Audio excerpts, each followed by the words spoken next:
आज ना काफ़ी सारे बिजनेस अपडेट्स हैं बर्निंग स्टॉक्स में। उस सूची में आपको उनके नाम दिखेंगे। जैसे सबसे पहले यूनियन बैंक, इस स्टॉक में हम देख रहे हैं कि बिजनेस अपडेट्स जो आए हैं तीसरी तिमाही के काफ़ी प्रॉमिसिंग है और उसी का इम्पैक्ट हम स्टॉक में पॉजिटिव साइड पर देख भी रहे हैं। इनके जो ग्रॉस एडवांसेस हैं Q3 में वो 7% के आसपास बढ़े हैं, हालांकि सिंगल डिजिट ही रहे हैं। लेकिन 10 लाख करोड़ से ज़्यादा का इनका ग्रॉस एडवांसेस रहे। डिपॉजिट्स में आप देखेंगे 3.3% का जंप है, 12.2 लाख करोड़ पर रहे हैं। और टोटल जो डोमेस्टिक एडवांसेस हैं वो 7.4% के आसपास ग्रो किए हैं, 9.8 लाख करोड़। तो टोटल जो डोमेस्टिक और ग्लोबल मिला के देखेंगे तो 10 लाख करोड़ से ज़्यादा का नंबर है। और डोमेस्टिक एडवांसेस में ही आप देखेंगे तो आपको करीब 9.8 लाख करोड़ के आसपास का नंबर दिखेगा। अभी मैम आप PSU स्टॉक्स को लेकर बातचीत कर रही थी, तो PSU स्टॉक्स में सारे स्टॉक्स थकने लगे हैं या फिर कुछ सिलेक्टिव? उसमें यूनियन बैंक कहाँ खड़ा है? सारे स्टॉक्स जो थकने लगे हैं ना, उसमें एक नाम तो बड़ा मजबूती से दिखता है बिल्कुल आंखों के सामने, दैट इज SBI। तो SBI अभी 1000 के आसपास बिल्कुल चल रहा है और 1020 का टारगेट मैंने दिया है।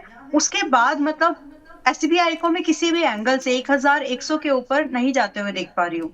तो थकावट जो है वहां पर आपको ज्यादा दिखेगी जो ज्यादा चले हैं। और रही बात कि यूनियन बैंक अभी उस रेस में कौन से पायदान पर है, तो यहाँ पर आपको पुल बैक में एंट्री बना लेनी चाहिए, ये उस जगह पर है। रही बात कि इसमें टारगेट क्या बन सकते हैं, अभी 160 के पास में है। अगर थोड़ा बहुत it is a kind of risky entry, but अगर फिर भी आप इसको लिमिटेड एक्सपोजर से एंट्री बनाने का चेष्टा करें, कोशिश करें, लेकिन 20-30% से तो फिर भी ज्यादा नहीं करना चाहिए। ये सिर्फ इसलिए बोल रही हूँ मैं आपको, ताकि जब ये स्टॉक सही प्राइस पर आए तो आपके ध्यान में रहे। अदरवाइज ऑफ साइट हो जाता है तो वो अपॉर्चुनिटी मिस हो जाती है। तो थोड़ा बहुत यहाँ पर एंट्री बनाई जा सकती है विद अ व्यू कि अगर एक बार कोई 153 पर आ जाए तो आप खरीद लें। एंड जो स्टॉप लॉस है 147 का मेंटेन करेंगे, एंड 170 से 175 के टारगेट हमको यूनियन बैंक में मिल सकते हैं। But at current position exposure should be extremely low. ठीक है, वॉल्यूम कम होना चाहिए, पोजीशन छोटी होनी चाहिए आपकी। ज़्यादा बड़ा पोजीशन आपको PSU बैंकों में फिलहाल नहीं खड़ी करनी चाहिए। अच्छा, डिफेंस स्टॉक्स को लेकर आपकी राय दीजिए। इसको लेकर सवाल भी आए, 2-3 मैंने नोट कर रखे हैं। आज क्या हुआ है कि जो निफ्टी इंडिया डिफेंस इंडेक्स है ना, टॉप परफॉर्मर है आज का जहाँ तक गेनिंग सेक्टर्स की बात है। और इसमें हमने 2.5% तक का अप मूव देखा। अभी भी करीब 2% के आसपास का अप मूव इंटैक्ट है। इसमें आप एमटा टेक देखिए, आप इसमें BEL देखिए, पारस डिफेंस, HAL, BDL, काफ़ी सारे स्टॉक्स हैं जो कि आज 5% तक का आप मूव दिखा रहे हैं। और पूरा जो मामला बना है वो हमने जैसे डिस्कस किया भी है कि US वेनेजुला के बीच में जो तनाव है ना, उसी की वजह से बनता हुआ दिखा है। तो US और अब वेनेजुला के बीच में जो बातचीत है, जो पूरा मामला शुरू हुआ है, शायद लंबा खिंचता हुआ नजर आ सकता है। और इसी बीच हम देख रहे हैं कि वर्ल्ड ओवर, चाहे आप एशिया में देखिए या फिर इंडिया में देखिए, आज जो डिफेंस स्टॉक्स हैं ना वो लाइमलाइट में आते हुए दिखे हैं।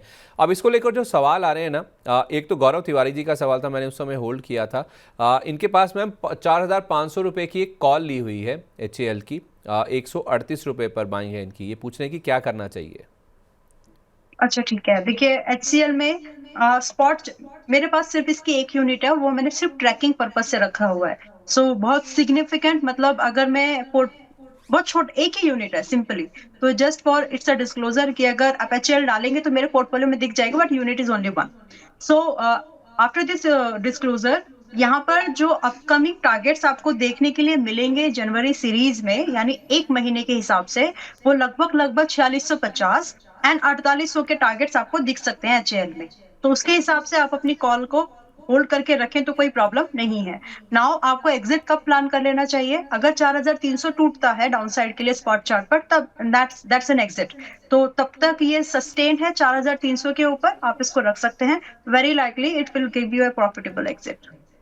अच्छा ठीक है। अच्छा, इसी को लेकर ना दूसरा सवाल है, चश्मा गैलेक्सी के नाम से हमारे एक दर्शक हैं, कह रहे हैं कि BEL के स्टॉक में, भारत इलेक्ट्रॉनिक्स में 43% का प्रॉफिट हो रहा है, होल्ड करें या फिर सेल कर दें? सो थैंक यू बोलना नहीं चाहेंगे? ऑलराइट। ऑलराइट, अभी भी होल्ड कर सकते हैं, क्योंकि इसमें जो अपसाइड की अभी मौका है वो 440 से लेकर के 470 तक का और भी है संदीप जी। तो अभी जो भी इसमें है फिलहाल बने रहिए, क्योंकि लेट नहीं हुआ है। एक यस, एक अपसाइड की एक मूव जो है, एक वेव जो है वो बन गई, बट फिर भी अभी इसमें मौका है। एंड एक एक स्टॉक की वैल्यूएशन, फंडामेंटल्स बदलते नहीं है बार बार। और मैक्रो फैक्टर्स, जब हम डिफेंस की बात कर रहे हैं तो शो के शुरुआत में ही वो कुछ चीजें डिस्कस की थी, तो वो इम्पैक्ट जो है अभी भी रहेगा। एंड ये जो थीम है, आप इसको ऐसे देखिए कि आप एक एक ऐसे सेक्टर में जिसपे गवर्नमेंट का बड़ा फोकस रहेगा, आप उस सेक्टर में पैसा लगा रहे हो और कहीं ना कहीं स्टॉक्स अभी थोड़े से डिस्काउंटेड है। तो आ, मतलब आप ऐसे बोल रहे हैं कि अभी न्यूज की वजह से पैसा लगा सकते हैं क्या, या फिर हम 1 डेढ़ साल के हिसाब से पैसा लगा सकते हैं क्या? दोनों ही मायने में हाँ है, और आप इसमें एक पैसा लगाने के बारे में सोच सकते हैं अकॉर्डिंग टू मी। रही बात स्टॉप लॉस, जरूर ध्यान में रख लीजिए, क्योंकि जो जिस मूवमेंट से स्टॉक चले हैं वैसे ही मूवमेंट से गिरते भी हैं, जैसे क्यूपिड हो गया, मैक्रो माइक्रो हो गया, there are stocks, Apollo Micro वगैरह। तो जैसी चाल है उसी चाल से गिरता भी है। एक सिंपल से एग्जांपल मैं दूंगी जिससे कि आपको समझ में आ जाए। जितनी भी जोर से आप बॉल को ऊपर की तरफ फेंकेंगे उतनी ही स्पीड से वो नीचे गिरेगी। तो आपको अपने स्टॉप लॉस को ऐसे स्टॉक्स में बहुत ही ध्यान से रखना है। नाउ इसमें जो स्टॉप लॉस है बीईएल में 380 का मेंटेन करके आप 440 और 470 का आराम से वेट कर सकते हैं। अगर सेकंड टारगेट 2 महीने से पहले ही हिट हो जाता है तो फिर आप 500 का भी वेट कर सकते हैं with trailing at first target. ठीक है, ओके, परफेक्ट है। ये होगी डिफेंस शेयरों की बात। अच्छा, आपने थोड़ी देर पहले ना डीएलएफ की बात करी थी। इसी स्पेस से सोबा के बिजनेस अपडेट्स आए हैं ओवर द वीकेंड और उसके ऊपर स्टॉक पॉजिटिवली रिएक्ट करता हुआ दिख रहा है।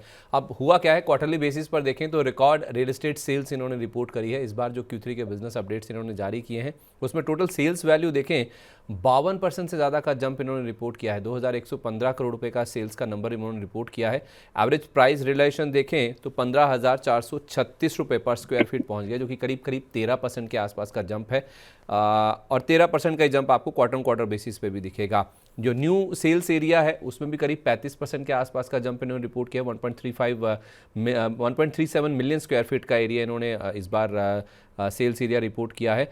और जो कंपनी का शेयर है ना सेल्स वैल्यू में, उसमें भी करीब 45% के आसपास का जंप है, 1818 करोड़ के आसपास। और H1 FY26 बेसिस पर भी देखें तो जो सेल्स वैल्यू ना वो हाईएस्ट एवर रही थी। तो लगातार नए रिकॉर्ड से कंपनी बना रही है सेल्स वैल्यू के हिसाब से, और स्टॉक थम्स अप दे भी रहा है उसको।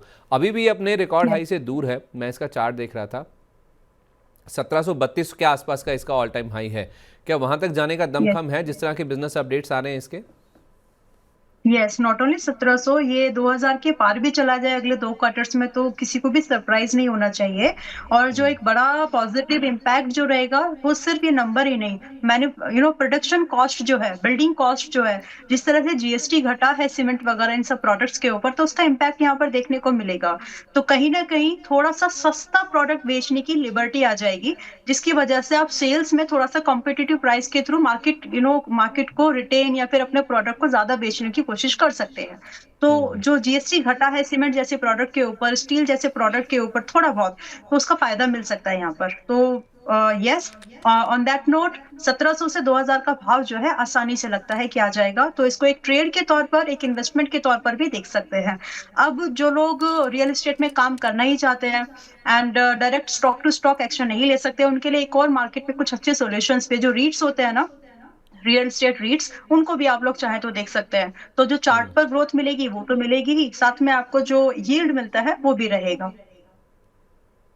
ठीक है, परफेक्ट है। जी तो आप इस तरह से रियल एस्टेट पे अपना व्यू इसका बना स्टॉप के चल लॉस, सकते हैं। हाँ, जी इसका स्टॉप लॉस जो है 1420 का मेंटेन करना है। ठीक है, 1420 रुपये का स्टॉप लॉस इसमें आपको मेंटेन करके चलना है। आज ना मैम जो सोलर पावर से रिलेटेड स्टॉक्स हैं ना, इसमें स्पेशली आप प्राइमरी एनर्जीज देखिए या फिर वारी एनर्जीज देखिए, इनमें काफ़ी गिरावट देखने को मिली। दोनों स्टॉक आज 5 से 5.5% तक लुढ़के हैं। और प्राइमरी एनर्जीज में तो देखें पिछले 7 सेशंस अगर आप देखेंगे तो 7 में से 6 सेशन ऐसे हैं जहाँ पे स्टॉक गिरा है। इनफैक्ट पिछले 15 सेशंस में से देखें तो स्टॉक 11 सेशंस में आपको गिरावट ही नजर आएगी। कुछ ऐसा ही हूबहू आपको व्यू वारी एनर्जीज में भी दिखेगा। अब वारी एनर्जीज में क्या हुआ है कि पिछले 8 दिन से लगातार फिसल रहा है या फिर लाल निशान में ही कारोबार कर रहा है। और पिछले 15 ट्रेडिंग सेशंस की बात करें तो उसमें से 12 सेशन में ये गिरा ही है। मैम एक चीज़ और मैं नोटिस कर रहा था, आप ज़रा इसकी पुष्टि भी कीजिएगा। पिछले साल यानी कि जनवरी 2025 में, हम जनवरी 2026 में फ़िलहाल ऑपरेट कर रहे हैं, बैठे हैं, पिछले साल भी यानी कि जनवरी 2025 में भी इन दोनों स्टॉक्स में करीब 17 से 24% तक की हमने गिरावट देखी थी। तो क्या ये ट्रेंड सेट करते जा रहे हैं कि जनवरी में एक बड़ी गिरावट होती है इन स्टॉक्स में, और ये गिरावट जो है क्या फिर खरीदारी करने का मौका है दोनों स्टॉक्स में?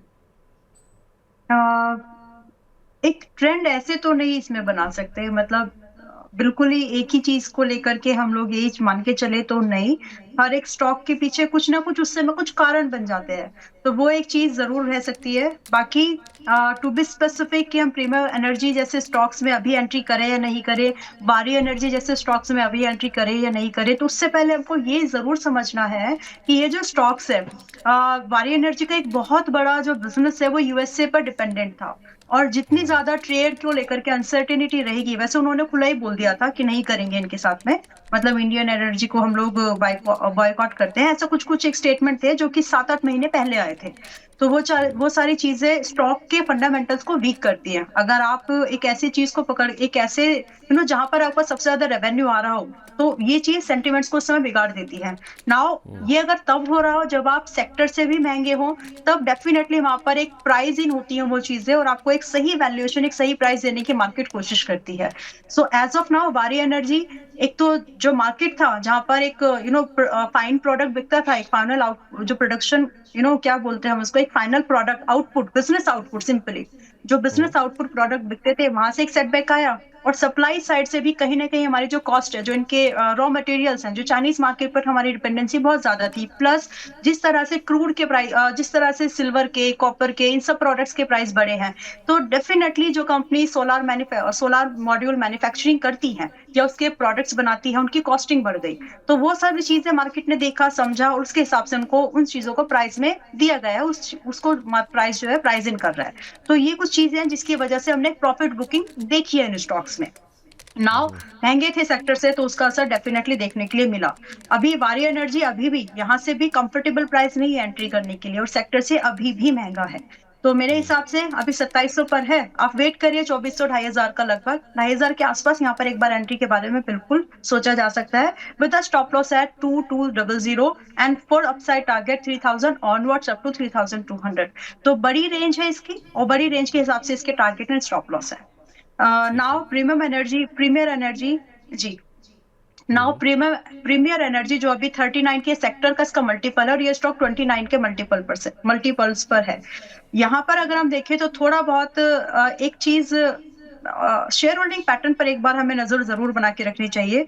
यहाँ पर प्रोमोटर्स ने अपनी होल्डिंग्स को थोड़ा ना डिक्लाइन किया, थोड़ा बेचा, ईयर ऑन ईयर बेसिस पर प्रोमोटर्स की होल्डिंग्स में डिक्लाइन आया है।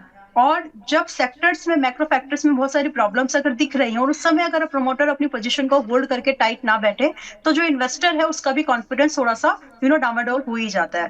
That's what we have experienced in premium energy. Now रही बात, अगर हम ईयर ऑन ईयर बेसिस पे देखें तो इसमें एफआईआईज ने भी अपनी होल्डिंग्स को घटाया है। तो जो मैक्रो फैक्टर्स को हम लोगों ने अभी डिस्कस किया, सप्लाई एंड मार्केट, यानी जो सप्लाई है और जो इसका मार्केट है, उन दोनों के बीच में जो डिस्टर्बेंस आए हैं, उसकी वजह से इन स्टॉक्स में प्रॉफिट बुकिंग रही, और उसका रीजन था कि स्टॉक्स महंगे थे सेक्टर से काफी। तो ये कुछ रीजंस बने हैं। प्रीमियर एनर्जी को अभी लेने के लिए जो सही भाव मेरी नजर में बनता है, वो 750 से 760 की रेंज पर बनता है, और अभी 788 के आसपास है। 1 या 2 दिन और वेट करिए, आपको कहीं ना कहीं इस रेंज में मिल जाएगा। फिर आप इसमें 640 रुपए का स्टॉप लॉस लगा करके, बड़े हैं स्टॉप लॉस, एक्सपोजर को लिमिट कर लीजिएगा। 640 रुपए का एक स्टॉप लॉस लगा करके लगभग 900 रुपए से आप 1000 रुपए के टारगेट को एक्सपेक्ट कर सकते हैं। और ये स्टॉक फिर से तब चलेंगे जब गवर्नमेंट की तरफ से कुछ पीएलआई आ जाए, या कुछ बजट में कुछ नए प्रोविजंस आ जाए इस सेक्टर की रिवाइवल को लेकर के, क्योंकि मार्केट तो पुराने क्लोज हुए ही है, तो थोड़ा सा आपको संभल के इसमें काम करना है। जी, ठीक है, ओके, तो संभल के काम करना है क्योंकि आगे बजट भी हमारे सामने है। अच्छा, प्राइमरी एनर्जीज और वारी एनर्जीज के अलावा ना एचडीएफसी बैंक, इसको भी आज डिस्कस करना बहुत इंपॉर्टेंट है। आज इनके ना Q3 के बिजनेस अपडेट्स आए हैं। मैम, आप अभी थोड़ी देर पहले कह रही थी कि पीएसयू बैंक नहीं, आपको ज़्यादा प्राइवेट बैंक्स पे फोकस करना चाहिए। तो बिजनेस अपडेट ठीक ठाक आए हैं, लेकिन उसके बावजूद स्टॉक में हमने देखा गिरावट आई है। इनके जो ग्रॉस एडवांसेस हैं करीब 12% के आसपास बढ़े हैं। 28.4 लाख करोड़ का नंबर इन्होंने रिपोर्ट किया है इस बार। पिछली तिमाही में 9.9% की ग्रोथ रही थी, उससे अच्छे नंबर्स आए हैं पिछली तिमाही के मुकाबले एडवांसेस के फ्रंट पर। जो औसत डिपॉजिट है इनके एवरेज डिपॉजिट जो है वो 12.2% बढ़कर आए हैं 27.5 लाख करोड़ रुपए के आसपास। और कासा डिपॉजिट भी देखें ना तो ऑलमोस्ट 10% की ग्रोथ है यहाँ पर और 8.9 लाख करोड़ का नंबर इस बार आता हुआ दिखा है। अब नंबर आई थिंक बैंक का जो कासा डिपॉजिट है या फिर जो ओवरऑल डिपॉजिट का नंबर है वो शायद बाजार ने पसंद नहीं किया है, जिस वजह से स्टॉक आप देखिए जहां हमने शुरुआत की थी, जहां पे हमने देखा था 2% के आसपास का फॉल था, अब ये बढ़कर 2.5% के आसपास आ गया। तो एचडीएफसी बैंक में मैम और कितना गिरावट है? किसी को अगर लंबी अवधि के लिए खरीदना है तो क्या अभी खरीद सकते हैं या फिर और वेट करें, नीचे आ सकता है? देखिए, आज की इस प्रॉफिट बुकिंग ने मुझे भी सरप्राइज किया है और उसका एक रीजन ये रहा है कि पहली बात तो इसको नीचे के लेवल के लिए अभी वेट करना जरूरी है, क्योंकि जो एक रेंज है, एक टेक्निकल एक जो एक स्टॉप लॉस होता है वो कब का ब्रीच हो चुका है। It was just 1%। तो 980 के नीचे इसको क्लोज नहीं करना चाहिए था अगर अपसाइड की मूवमेंट को कंटिन्यू करना था इसी ट्रेंड में। तो सो नाउ इसके लिए जो एक फ्रेश बाइंग की रेंज बनती है वो 960 से 950 के आसपास की बनती है, जिसमें कि हम स्टॉप लॉस 920 का मेंटेन करके अगेन 1020 से लेकर के लगभग लगभग 1150 के 1050 के टारगेट को चेज कर सकते हैं। क्यों मार्केट इन नंबर से डिसअपॉइंट हुई है? देखिए, जो ग्रोथ सिप में जो ग्रोथ दिख रही है, जो ग्रोथ मार्केट पार्टिसिपेशन में दिख रही है, जो ग्रोथ म्यूचुअल फंड्स के इन्वेस्टमेंट में दिख रही है, वो ग्रोथ बैंक्स में डिपॉजिट में नहीं दिख रही है। तो वो एक जो कंपैरिजन वाली चीज थी, मार्केट को पसंद नहीं आई। वही वही एक मेजर रीजन बन सकता है। ठीक है, ओके, परफेक्ट है। अच्छा, नंबर्स आईडीबीआई बैंक के भी आए, Q3 बिजनेस अपडेट्स आए, नंबर्स ठीक ठाक हैं। 12% के आसपास इनका टोटल बिजनेस ग्रो किया है इस बार, 5,46,634 करोड़ रुपए रहा 489,245 करोड़ के मुकाबले। लेकिन उसके बावजूद शेयर में हमने देखा है कि आज गिरावट आई है। हालांकि इनके जो टोटल डिपॉजिट्स हैं वो भी 9% के आसपास ग्रो किए हैं, 3 लाख करोड़ के आसपास का नंबर है, 282 लाख करोड़ के 1000 करोड़ के सामने। तो मैम ये आईडीबीआई बैंक में तो अगर थोड़ा लंबा चार्ट देखेंगे तो अच्छा मूव आ चुका था, अच्छा रनअप आ चुका है, शायद उस वजह से प्रॉफिट बुकिंग आई है। कोई अच्छा ऐसी खबर आए जिसमें प्रॉफिट बुकिंग की जाए, कुछ ऐसा हमने बाजार में इसमें बनता हुआ देखा, क्योंकि इसको लेकर खबर ये भी थी कि कुछ फाइनेंशियल बोलियां आ सकती हैं इनके विनिवेश के लिए, उस वजह से अच्छा पोजीशंस बिल्टअप हो चुकी हैं। तो प्रॉफिट बुकिंग के लिए एक बहाना चाहिए था, वो मान के चल सकते हैं, क्योंकि बिजनेस अपडेट्स में ऐसा कुछ नहीं है कि स्टॉक गिरना चाहिए। माफ़ कीजिए, स्टॉक में बिजनेस अपडेट अच्छे हैं तो और इसमें आपको आना ही चाहिए था।